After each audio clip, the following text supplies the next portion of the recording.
Hi there everyone.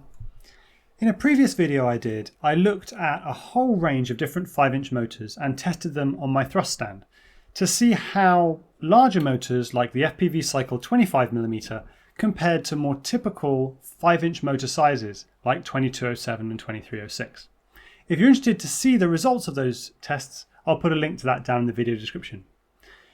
A sentiment that a lot of pilots had after watching that video, I think, was that they wanted to see if the results from that thrust stand testing really carried through into a measurable difference in flight performance. And so that's what I'm going to be looking at in this video. In this video, we're going to be taking two motors, a 22.6 by 6.5mm motor made by RCinPower and the 25mm FPVCycle motor, and we're going to be doing some flight testing and black box log analysis to see if the differences that we observed in the thrust stand testing do carry through to flight performance and how they affect flight feel as well, and some of the different tools that Betaflight gives you to adjust flight feel so that you can get the feel that you want out of your quad. It's a lot to cover, so let's not waste any more time. Let's get right into it. The motors that I'm using for this flight testing are the FPVCycle 25mm Imperial motors in 1870 kV, and the RCinPower Wasp Major 22.6 6.5mm motors in 2020 kV.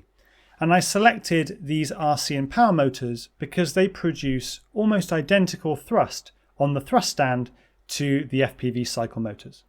All the motors for this testing were very kindly provided by Your FPV in the UK.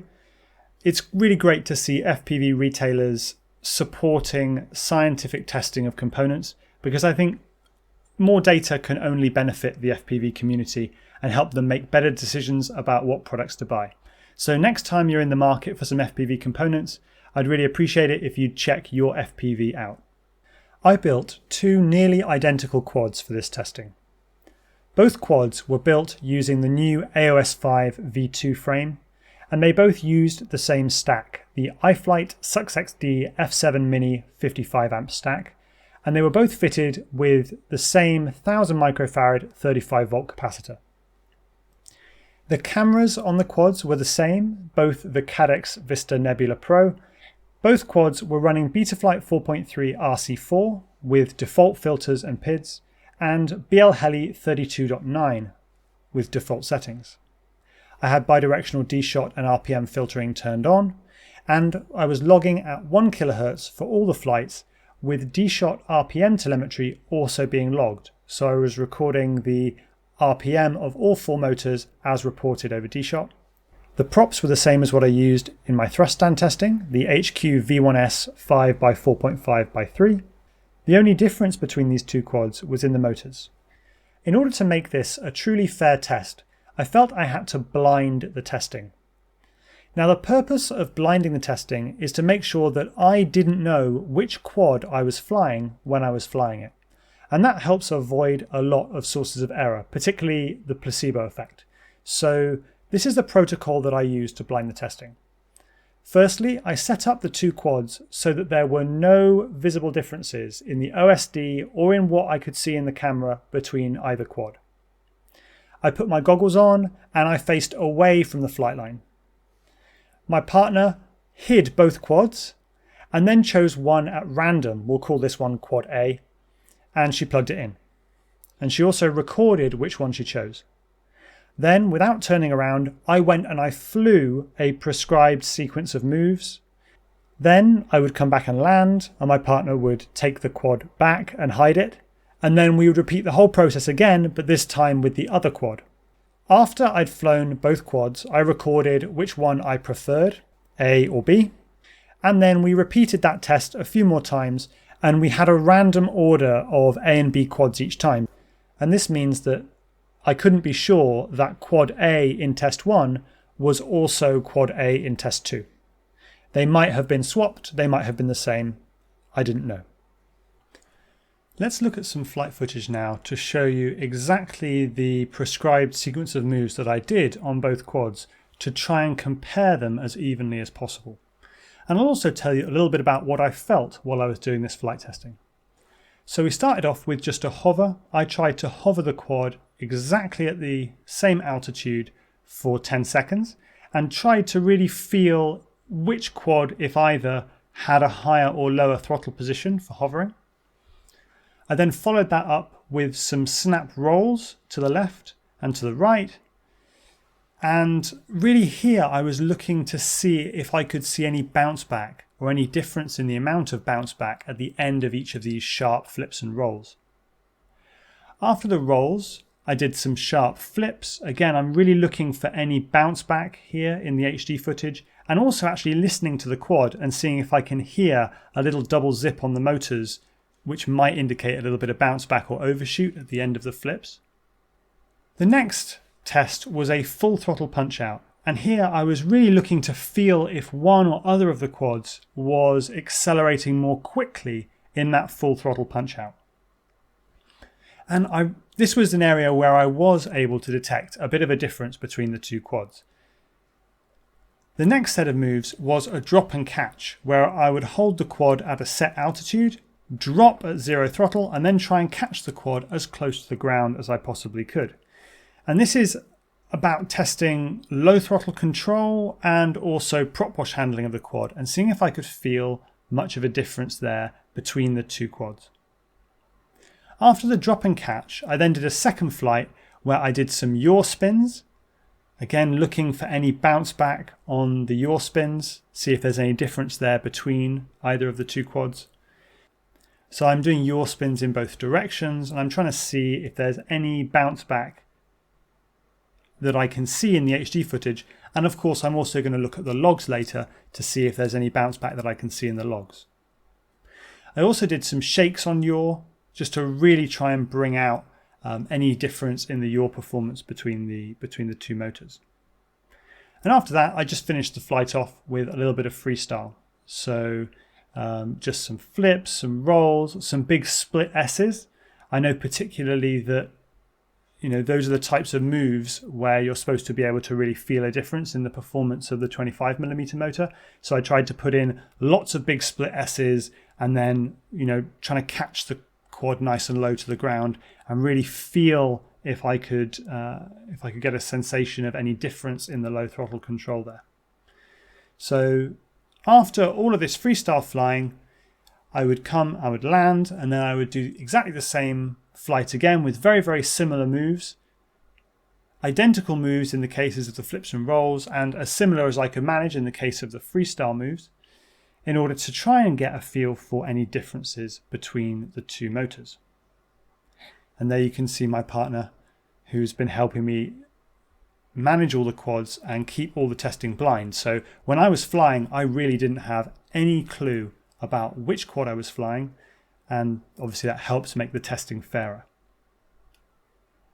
Before we get into the results of my flight testing, I want to let you know that all of the DVR footage and all of the black box logs that I took during all of these flights are going to be made available to you.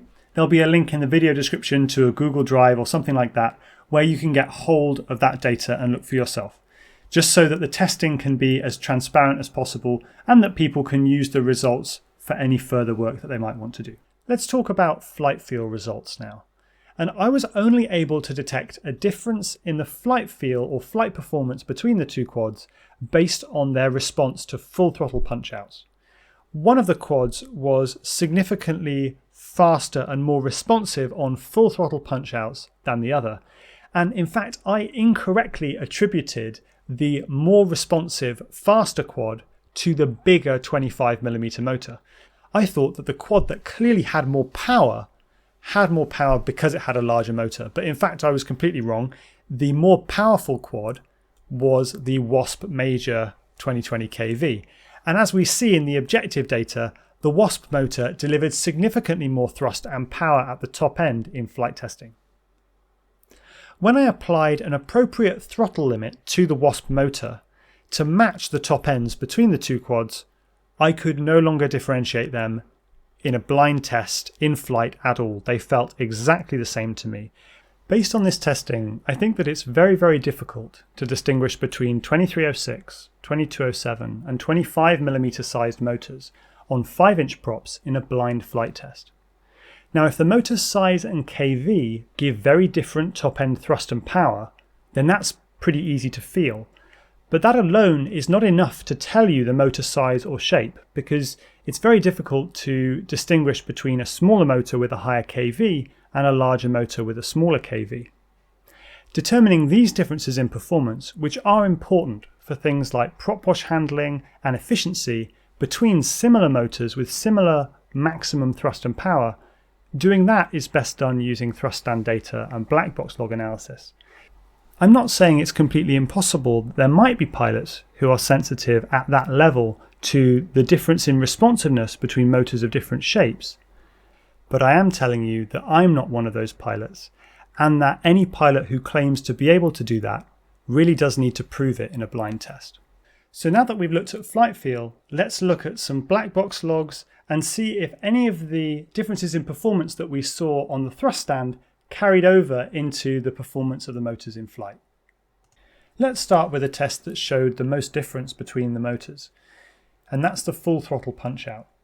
So the FPVCycle motor consumed less current than the RCinPower Wasp 2020 kV motor in a full throttle punch out, and also delivered less RPM. And this is really interesting because it shows very clearly the effect of prop deloading. So on a thrust stand in a static test, both of these motors delivered very similar amounts of thrust. But when we put them in flight and we have air moving rapidly through the prop, it deloads the prop and it allows the higher kV motor to deliver more thrust and power. Prop deloading is a really important phenomenon to consider when thinking about how motors of different size and kV are going to behave in flight. When a propeller is moving forward through the air, the effective angle of attack of the air on the propeller blade reduces. And to show you what that means, I've drawn these two diagrams. So in a hovering situation, the flow speed into the prop, down into the prop, is pretty low because the quad isn't moving through the air, and there's a little bit of induction of air down through the prop, but it's a relatively small velocity.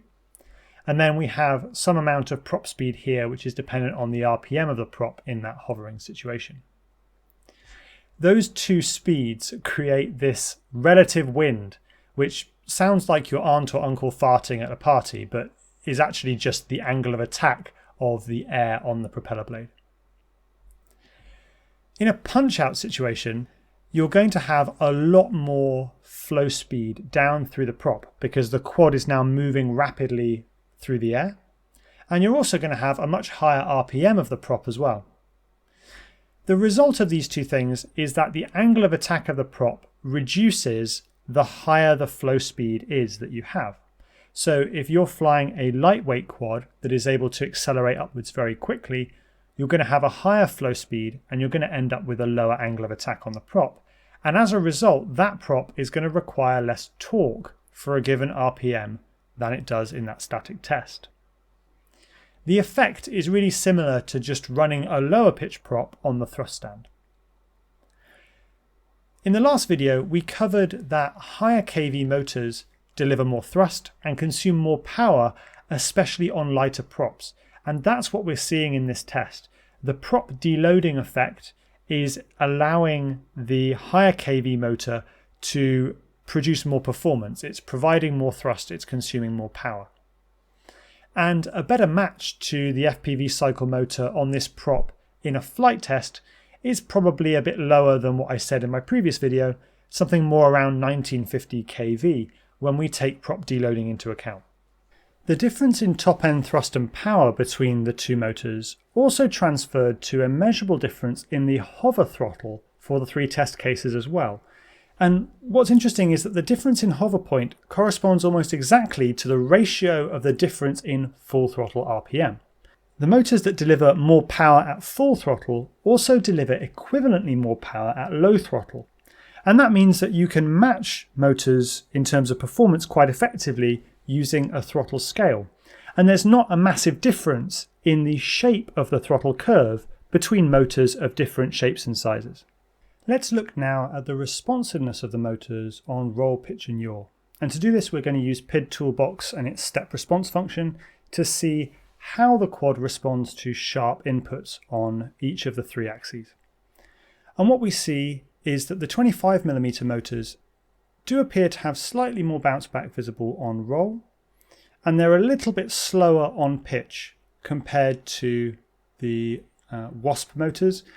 And this is to be expected because the 25mm motors are not quite as fast to accelerate because of their bigger moment of inertia, and they also add quite a lot of inertia to the quad as well because they're about 4.5 grams heavier than the Wasp motor, and that's weight on the end of the arms. So it does explain why we see a little bit of a slower response and a little bit more bounce back with the 25mm motors. But they do have slightly more yaw authority, it seems like, because they're so much bigger and torquier that you do get a little bit more yaw authority with the 25mm motors compared to the Wasp motors. If we look at the latency on snap moves, again, PID Toolbox allows us to measure the latency of the quadcopter to snap moves, and this is the delay between the set point moving and the gyro responding. The larger 25mm motors from FPVCycle are adding about 1 millisecond to this delay on average. And again, this is sort of to be expected due to the fact that they're heavier motors and that mass is out on the end of the arms, and also they have a slightly slower rate of response as we measured on a thrust stand compared to the Wasp motors. So that just adds a little bit of latency to the whole system, and they end up about 1 to 2 milliseconds slower. If we look at some snippets of logs from the drop and catch testing, we can get an idea of the different prop wash performance of the 3 quads. And honestly, without an objective measure, it's very, very hard to determine which of these 3 examples has the best prop wash handling. I'd be inclined to say that they're all very, very equivalent and that I can't really see a difference in the logs. Although, of course, if you want to look at the black box logs yourself, they are available so you can have a look through and see if you think one of the test samples comes out clearly ahead.